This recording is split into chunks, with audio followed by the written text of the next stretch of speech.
Good evening, everyone, and welcome to Nightly News. I'm Muhammad Hafizuddin. And I am Nur Amratanajah binti Ismail. These are the top stories for tonight.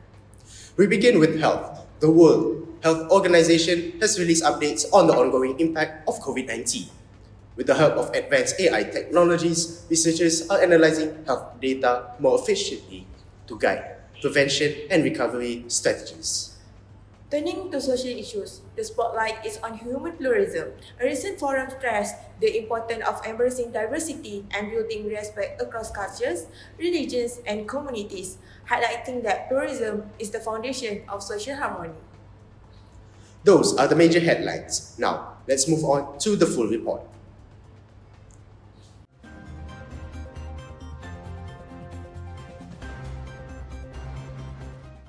Good evening, everyone. Our top story right now, health officials are reporting a significant and concerning rise in COVID-19 cases across the region. Driven by new, highly contagious variants, hospitals are seeing an uptick in admissions, and experts are strongly recommending the public to consider masking up again in crowded indoor spaces and ensure their vaccinations is up to date. The familiar advice is back. Stay home if you are feeling unwell, wash your hands frequently, and be mindful of vulnerable populations.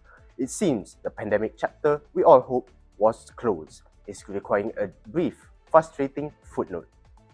And while the symptoms are thankfully less severe for most, the sight of everyone shuffling around in a fog, groaning about their sniffles and staring blankly at their phones does make you wonder if we are all just slowly turning into zombies.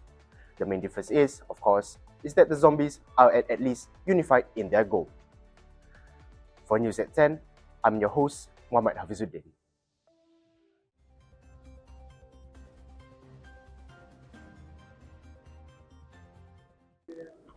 Welcome to Campus Voices. Today, we're talking about young Malay perspectives on pluralism based on Iman research. With us is Amira, a student and youth commentator. Thanks for joining us. Thank you for having me. It's a really important and timely topic, so I'm glad to be here. Let's start with the basics. What did Iman research find about how young Malays view pluralism in Malaysia? The research showed that young Malays have mixed feelings about pluralism. On one hand, many do support the idea of living peacefully with people of different races and religions, while on the other hand, some feel uneasy about what pluralism really means. There's a worry that it might threaten their identity as Malays or Muslims, and also weaken traditional values. Some also associate it with Western liberal ideas, which makes them even more cautious. Why do you think those concerns exist? Hmm. I think it's due to a few factors. Firstly, the education system doesn't always create space for open discussions about religion or diversity. Secondly, social media can spread stereotypes and fear, especially among people that don't interact much with those outside their own circle.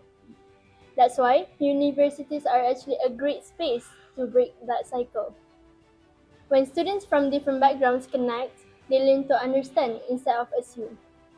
And what do you think this means for Malaysia going forward? I think it shows that pluralism isn't being rejected. Instead, it's being redefined. Young Malays want a society that respects diversity, but also stays true to moral and cultural values. So, if we give youth more space to speak, learn, and connect across differences, we can build a future that's both united and grounded. Beautifully said. Thank you so much for sharing your insight. Thank you. It was a pleasure.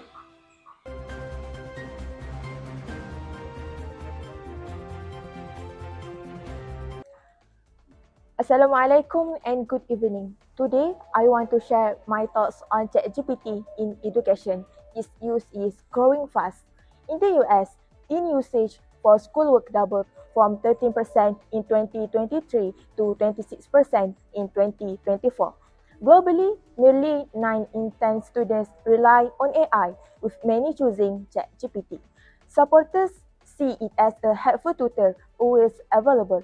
Critics, however, fear over-reliance and inaccurate answers. The key is balance.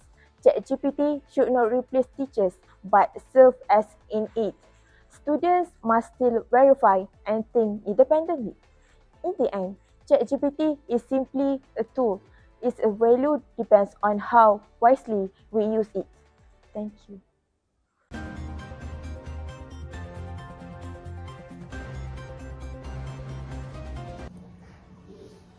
Good evening. I'm Shafi Amin bringing you today's weather update for Kuala Nerang.